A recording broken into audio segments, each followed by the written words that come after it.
اب پتہ چلا کہ آپ لوگ واقعی دنیا کی عظیم ترین باقوت تنظیم واٹر پاور کے لوگ ہیں، اس تنظیم جس نے مستقبل میں پوری دنیا پر حکومت کرنی ہے۔ کرنل کارٹرو نے مسکراتے ہوئے کہا، باس، کیا ہمیں سوال کرنے کی اجازت ہوگی؟ ایک نوجوان نے ڈرتے ڈرتے پوچھا۔ ہاں بالکل، میں نے کہا ہے کہ میں نے تنظیم کا سارا ڈھانچہ بدل دیا ہے۔ ہم سب انسانوں کی طرح ایک دوسرے سے ڈیلنگ کریں گے، لیکن یہ بات یاد رہے کہ میں نے حکم عدولی کی سزا بھی سخت کر دی ہے۔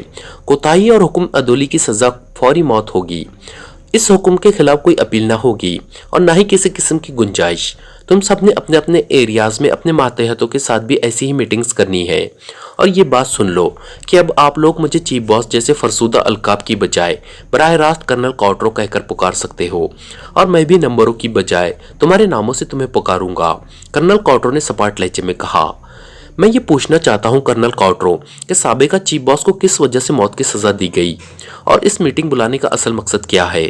نوجوان جس نے پہلے سوال پوچھنے کی اجازت طلب کی تھی بول پڑا۔ تمہارا نام جیمز ہے اور تم اے ایریا کے انچارج ہو، کرنل کارٹرو نے کہا۔ یس کرنل، نوجوان نے سر ہلاتے ہوئے جواب دیا۔ تمہارا سوال اچھا ہے۔ میں ابتدائی بات چیت کے بعد اس طرف آ رہا تھا۔ اب آپ سب سنجیدگی سے میری بات سنیں۔ واٹر پاور کے سابقہ چیف باس نے بورڈ آف ڈائریکٹران کے سامنے ایک بہت بڑا منصوبہ پیش کیا تھا۔ اس منصوبے کے مطابق اس نے سمندر کی تہہ میں ایک سائنسی پروجیکٹ قائم کرنا تھا جس کا کوڈ نام گریٹ بال رکھا گیا تھا۔ گریٹ بال ایک مکمل سائنسی منصوبہ تھا جسے واٹر پاور کے 4 عظیم سائنسدانوں نے مل کر تیار کیا تھا۔ یہ منصوبہ دراصل مستقبل کا منصوبہ تھا، لیکن سابقہ چیف باس نے اس منصوبے کو مسلمانوں کے خلاف استعمال کرنے کا پلان بنایا۔ اس گریٹ بال میں تیار کیے جانے والے سائنسی حربے سے بیک وقت 10 یا 10 سے بھی زائد بڑی بڑی اسلامی مملکتوں کی مکمل تباہی ہو جانی تھی۔ پوری مملکتوں کو ان میں بسنے والے کروڑوں اربوں مسلمانوں سمیت اگر یہ منصوبہ مکمل ہو جاتا تو یقیناً پوری دنیا سے مسلمانوں کی بیشتر آبادی ختم ہو جاتی۔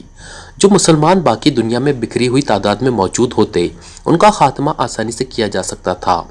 اس طرح عظیم یہودی سلطنت کے قیام کی راہ توقع سے کہیں پہلے ہموار ہو سکتی تھی۔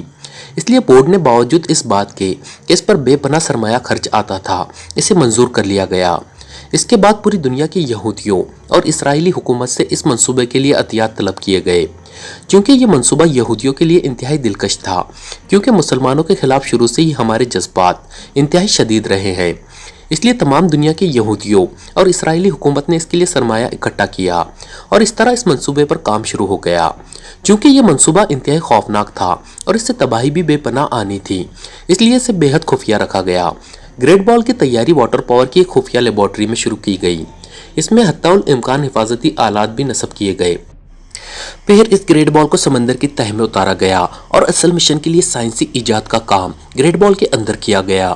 اس منصوبے کو اس قدر خفیہ رکھا گیا کہ سوائے چند افراد کے واٹر پاور کے دنیا بھر میں پھیلے ہوئے سیکشنز کو بھی اس سے لا علم رکھا گیا۔ لیکن پھر ایک حماقت کی وجہ سے پاکیشیا سیکرٹ سروس کو اس منصوبے کی اطلاع مل گئی اور وہ اس منصوبے کے خاتمے کے لیے حرکت میں آ گئی۔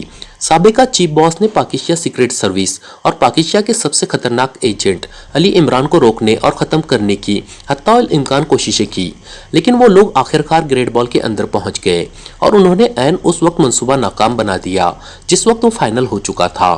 اگر انہیں تھوڑی اور دیر ہو جاتی تو منصوبہ کامیاب ہو چکا ہوتا۔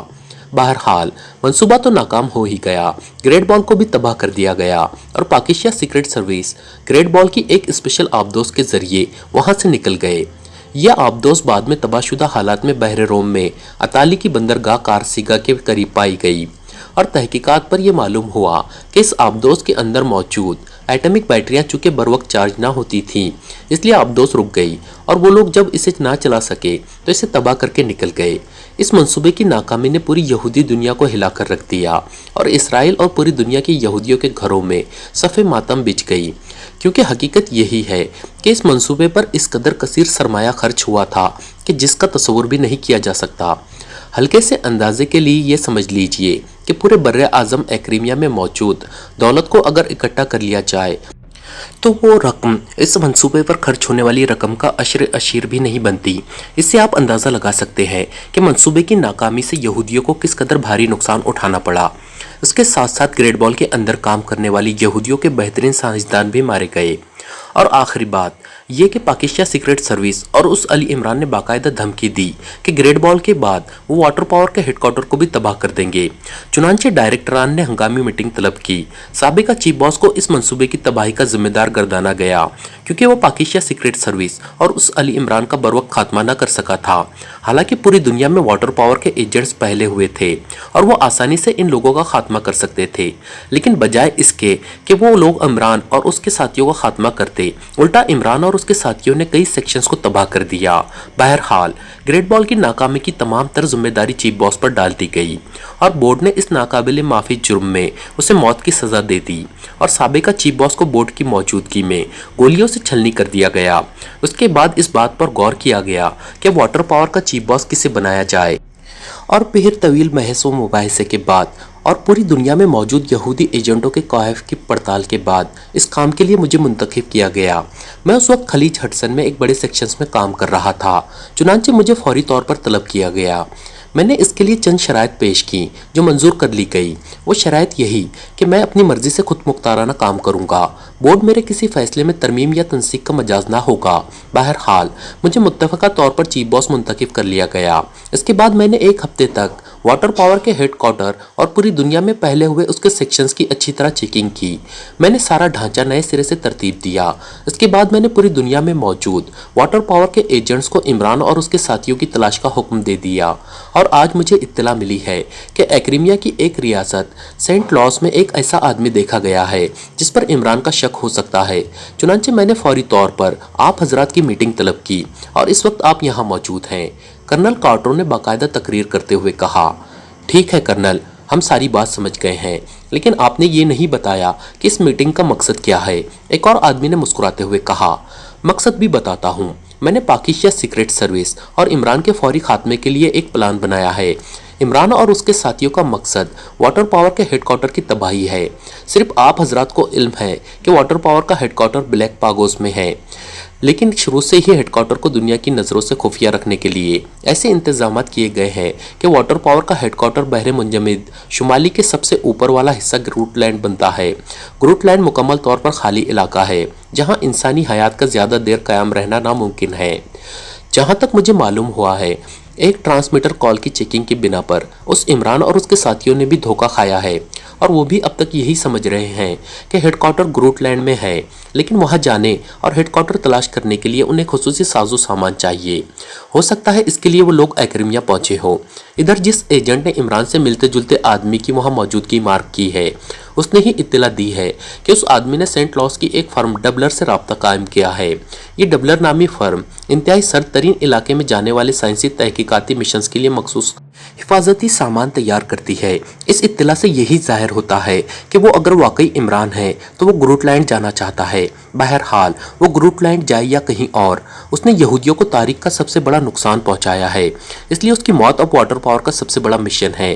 میں نے اس سلسلے میں ایک پلاننگ کی ہے۔ اس کی تفصیلات یہ ہے کہ آپ سب کو عمران اور اس کے ساتھیوں کے متعلق قوائف مہیا کر دیے جائیں گے۔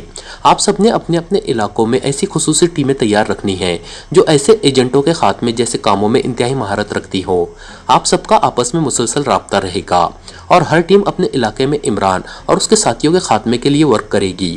اگر وہ لوگ ایک علاقے سے دوسرے علاقے میں جائیں گے تو پھر وہاں کی ٹیم حرکت میں آ جائے گی۔ اس طرح پوری دنیا میں انہیں گھیرا جائے گا۔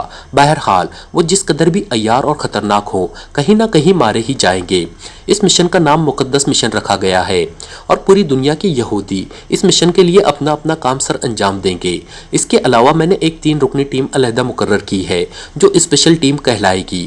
یہ ٹیم آپ سب سے علیحدہ رہ کر مسلسل عمران اور اس کے ساتھیوں کے خلاف کام کرے گی، اور با وقت ضرورت یہ ٹیم آپ میں سے کسی سے بھی تعاون طلب کر سکتی ہے، اور اس کے احکامات کی تعمیل آپ اور آپ کے ماتحتوں نے بالکل اسی طرح کرنی ہے جس طرح آپ ہیڈ کوارٹر کے احکامات کی تعمیل کرتے ہیں۔ یہ 3 رکنی ٹیم دنیا کے مانے ہوئے سیکرٹ ایجنٹوں پر مشتمل ہے۔ انہیں مکمل اور تفصیلی ہدایت دے دی گئی ہیں۔ اس ٹیم کا انچارج ایکریمیا کا مایا ناز سیکرٹ ایجنٹ کرنل لارج ہے۔ باقی 2 ممبرز میں سے ایک برازیل کی اسپیشل ایجنٹ مس راکلی اور دوسرا رکن کینیڈا کا جرمی ہے۔ یہ تینوں دنیا کے مایا ناز سیکرٹ اسپیشل ایجنٹ ہیں۔ میں خود ہیڈ کوارٹر میں رہوں گا اور آپ سب سے رابطہ رکھوں گا، کرنل کارٹر نے تفصیل بتاتے ہوئے کہا۔ ٹھیک ہے باس، ہم اسپیشل ٹیم کے ساتھ مکمل تعاون کریں گے، سب نے بیک زبان ہو کر کہا۔